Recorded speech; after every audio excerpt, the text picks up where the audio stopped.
예, 돈 잘 버는 증권맨에게 듣는다. 오늘은 IBK 투자증권영업부 박근영 차장님 함께하겠습니다. 어서 오십시오. 안녕하십니까? 타이틀이 마음에 듭니다. 예, 우리는 결국 시간하고 시간 편에서야 돈을 벌 수 있다 이런 의미일 텐데요. 연준은 무제한 양적 완화 카드를 꺼내들었고 국내에서도 여러 금융 안정 대책이 오늘 나오는 흐름들이고 주가는 반응해서 이미 좀 오르고 있습니다. 어떻게 판단하세요? 네, 이제 연준이 사실 기다리던 이야기를 이제 하기 시작했습니다. 뭐 돈만 풀다가 결국 이제 회사채 매입을 그렇죠. 하기로 이야기했고요.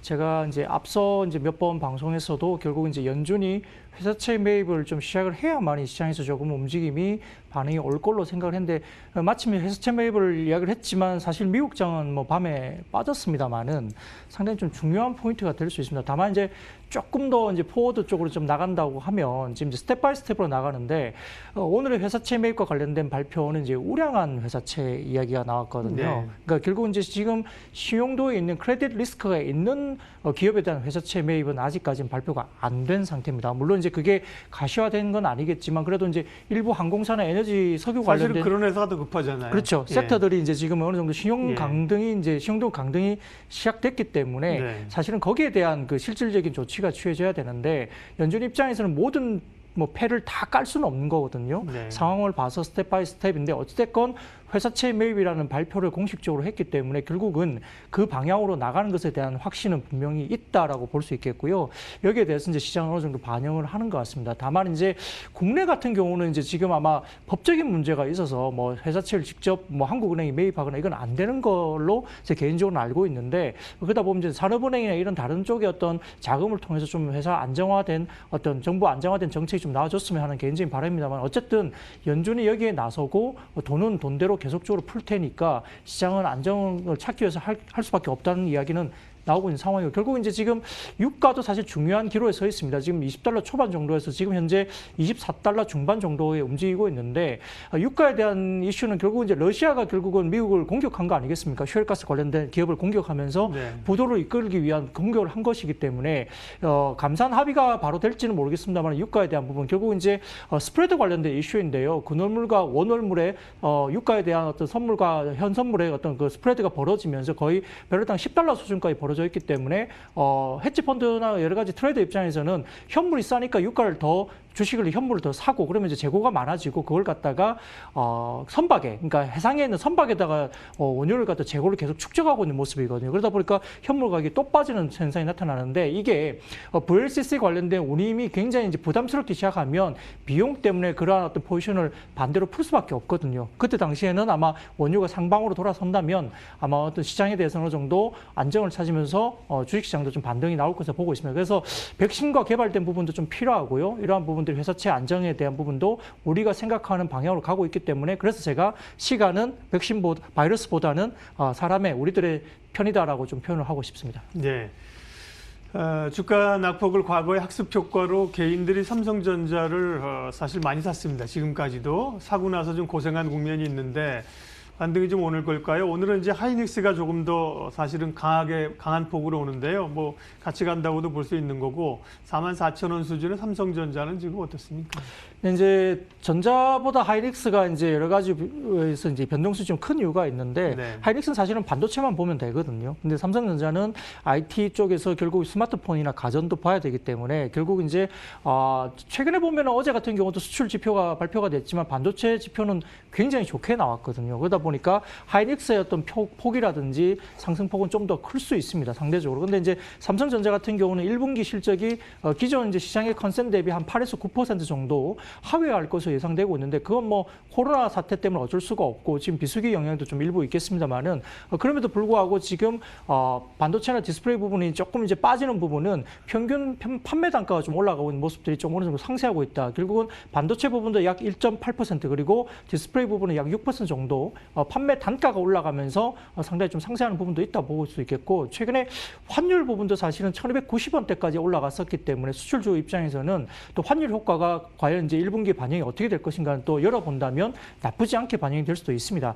2분기 같은 경우는 메모리 중심의 실적이 개선 가능성이 상당히 높게 이야기될 수밖에 없는데요. 최근에 이제 페이스북이나 일부 이제 해외 쪽 글로벌 관련 기업들이 서버 쪽에 트래픽 폭주가 나타나고 있다 이야기가 많이 나옵니다. 여기에 따라서 지금 서버 증세에 대한 이슈가 수요가 점점 더 불거질 수밖에 없고 해외에도 이제 여러 가지 부분에서 뭐 넷플릭스나 이런 종목들이 급등한 걸 보면 결국은 컨텐츠 소비가 상당히 많이 늘어나고 있기 때문에 서버 트래픽 폭주가 나타나고 있는 부분에서는 결국은 서버 DRAM 가격의 상승세가 이끌 수밖에 없는 국면 그리고 지금과 같은 코로나19의 경기 침체와 이슈가 우려가 있는 상황에서 글로벌 공급자들이 공급을 굉장히 제한하고 있다는 점은 결국은 DRAM이나 낸드 가격의 상승으로 이끈다면 출하량이 조금 줄더라도 가격 상승 때문에 상쇄를 하면서 실적이 생각보다 나쁘지 않을 수 있습니다. 여기에 따라서 1분기 실적 바닥론 그리고 2분기부터 회복하면서 하반기에 좀 더 좋아지는 그림 그리고 IT 같은 경우도 아까 말씀드렸듯이 가전이나 스마트폰이 상반기는 좀 힘들겠지만 하반기에 코로나19 관련된 이슈가 좀 상쇄되면서 하반기에 이 수요가 이연 수요가 나타날 수 있다는 점 이런 부분들 때문에 아마 1분기 바닥론에 조금 더 힘을 실을 수밖에 없고요. 따라서 삼성전자는 어느 정도 데이터 센터 수요 촉진이 이끌면서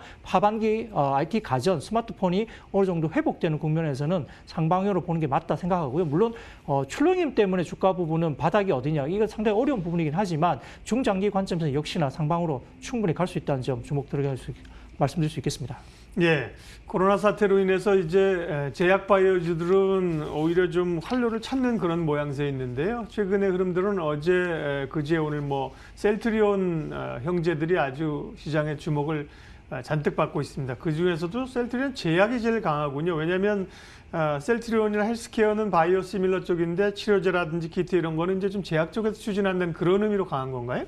네, 뭐 그런 부분도 있고 예. 사실은 어떻게 보면 좀 돌려가면서 올라가는 부분도 좀 있을 예. 것 같기도 하고요. 뭐 수급적으로 봤을 때는 최근에 셀트리온 헬스케어도 굉장히 좋았거든요. 그렇죠. 예. 빠진 게 거의 없었던 예. 종목 중에 하나였는데 이제 어제도 이제 다른 쪽에서 좀 말씀 한번 드린 적이 있지만 그러니까 대형주 가운데에 우리가 이제 주식 선물이라는 게 주가지수 선물 말고 개별 주식 선물도 있지 않습니까? 예. 삼성전자나 하이닉스나 이런 걸 봤을 때는 사실은 선물 대비 현물이 이제 고평가되면서 그 백오데이션이 계속 나고 있었지만 셀트리온 그룹주 같은 경우는 상당히 그 주식 주가 선물 관련해서 콘텐보 그러니까 굉장히 좀 좋았던 모습이 있었습니다. 여기에 따라서 수급이 셀트리온 헬스케어 쪽으로 좀 많이 집중이 됐었고요. 여기에다가 최근에 이제 램시마, 트룩시마, 호주마의 판매 호주가 되면서 셀트리온 헬스케어의 재고가 많이 소진됐다는 이야기가 계속 들립니다. 여기에 따라서 결국 이제 셀트리온의 매출은 헬스케어의 어떤 그런 발주에 따라서 매출이 올라가기 때문에 헬스케어 쪽이 재고가 소진됐다면 헬스케어 쪽이 실적이 좋아진 게 당연할 것이고 또한 이제 헬스케어가 또 발주를 내기 때문에 셀트리온도 따라간다 이렇게 볼 수 있겠습니다. 따라서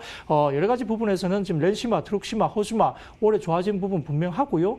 또 어제 이야기됐던 뭐 코로나19 관련된 대응도 어느 정도 또 셀트리온이 하고 있기 때문에 여기에 대한 중장기 실적도 좀 봐야 될 것 같습니다. 또한 회사가 이제 중국 바이오 시밀러 관련된 부분도 이제 진출을 하는 것으로 이야기되고 있어서 아마 이제 중국 내수 물량에 대응하기 위해서 아마 12만 리터 정도가 공장 증설이 진행되고 있기 때문에 여기에 대한 수혜도 중장기적으로 충분히 볼 수 있는 점입니다. 여기에 따라서 결국은 이제 지금 말씀드렸던 포트폴리오가 상당히 좀 안정적으로 세 가지 램시마, 트룩시마, 호주마 그리고 램시마 SC까지도 올라가기 때문에 포트폴리오도 상당히 괜찮고 코로나19 관련해서도 실적달이 부러지는 부분들이 별로 안 보일 수 있는 섹터가 또 제약바이오 헬스케어라는 부분에서는 나쁘지 않다. 그리고 또 셀트리온 그룹이 이제 CMO 매출도 지금 받고 있거든요. 이 계약들이 올라오고 있기 때문에 여기에 대한 부분도 업사이드가 좀 있다는 점에서는 충분히 긍정적으로 접근 가능하겠습니다. 예, 그러면 이제 투자자들은 포트폴리오를 가져가야 되니까요. 이들 종목을 다 살 수는 없거든요. 그러면 셀트리온 헬스케어, 셀트리온 제약, 플러스 삼성바이오까지 묶어서 그런 바이오 시밀러군에서 봤을 때는 조금 더 매력적이거나 부각되는 종목은 어떤 걸까요? 실질적으로 지금 현재는 이제 셀트리온 그룹주가 사실 되게 좋아 보이는데요. 네. 개인적으로는 수급적으로는 셀트리온 헬스케어가 가장 강했다고 저는 개인적으로 보고 네. 있고요. 여기에 따라서 결국 셀트리온이 따라가고 물론 제약주가 오늘 오르기는 합니다만은 결국 이제 이 제약주에 대한 반등이 어제 이제 코로나19 관련된 서정진 회장의 뭐 이슈 이야기가 나오면서 조금 더 따라오는 것 같은데 개인적으로는 셀트리온 헬스케어, 그다음에 셀트리온, 그다음에 셀트리온 제약 이렇게 보시는 게 맞다 생각 들고 있습니다. 알겠습니다. 그 코로나 수혜가 이제 계속해서 좀 돌아가면서 나오는 상황인데요. 뭐 미디어 콘텐츠라든지 혹은 이제 실내에서 하는 소위 뭐 접촉하지 않고 하는 그런 배달이라든지 게임이라든지 이런 쪽도 주목은 받았는데 장이 워낙 밀려가니까 오늘 뭐 NC소프트 같은 경우는 급등을 하긴 합니다만 그런 쪽에 어떤 소위 그 새로운 패러다임의 변화, 언택경제 이런 쪽에서 주목할 만한 좀 알려주세요. 근데 이제 실제 지금 어제도 미국장에서 보면 시장은 뭐 많이 빠졌습니다만은 네. 어제 뭐 넷플릭스가 급등하고 그다음에 일부 이제 아마존이라든지 네. 이런 종목들 그리고 또 상대적으로 어제도 그렇게 빠지는 장에서 반도체가 또 3% 이상 업종 지수가 올라가고 그러니까 결국 지금 이제 시사한 바가 뭐냐면 시장에서 미국 시장도 이제 투자자들이 코로나19 사태 이후에 대한 포트폴리오를 고민하면서 이제 거기에 대해서 업종이나 종목에 대한 차별성을 두면서 이제 지금 포트폴리오 재편을 하고 있는 게 눈에 보이고요. 하락장에서도 올라가는 종목들이 보인다는 것이 그게 방증을 하고 있습니다. 최근에 이제 주가가 이제 국내도 많이 빠졌지만 과거에 같은 경우 이 정도 빠지려면 한 3, 4개월 걸려서 빠졌던 주가 지수인데 현재 2, 3주 만에 한 번에 빠지니까 포트폴리오 재편이 제대로 안 된 상태거든요. 그러다 보니까 좀 혼란스러운데 여기에 따라서 이제 단기적으로 지금 이제 포트폴리오 재편이 분명히 일어날 수밖에 없는 국면이고요. 오늘은 전방위적으로 대부분 다 올라가고 있지만 결국은 여기 코로나19 이후에 어떤 포트폴리오에 대한 생각들이 지금 있기 때문에 결국은 언택 관련된 업종에 대한 이슈가 결국 있을 수밖에 없고 그러다 보니까 온라인과 관련된 이슈들이 이야기가 됩니다.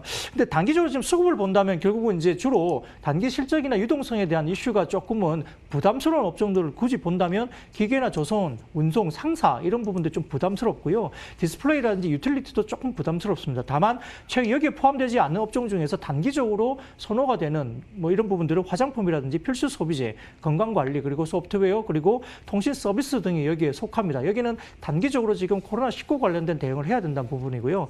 다만 이제 중장기적으로 주가가 만약에 바닥을 확인하고 V자 반등이 본격적으로 나타난다 본다면 결국은 반대처를 위시한 IT 업종 그리고 정부가 지금 이제 글로벌리 인프라 투자를 계속적으로 지금 강조를 하고 있는데 여기서 대규모 돈이 풀린다면 결국은 5G 통신 장비가 글로벌리 핵심적으로 이야기되는 단어입니다. 여기에 따라서 인프라 투자는 5G 통신 장비이기 때문에 여기에 대한 종목들 보셔야 되고요. 그리고 과거에 아이러니컬하게도 에너지, 그러니까 유가가 급락했을 때 이후에 시장이 반등했을 때 가장 크게 수익을 줬던 업종이 오히려 에너지 업종이었다는 점을 주목할 필요가 있겠습니다. 네.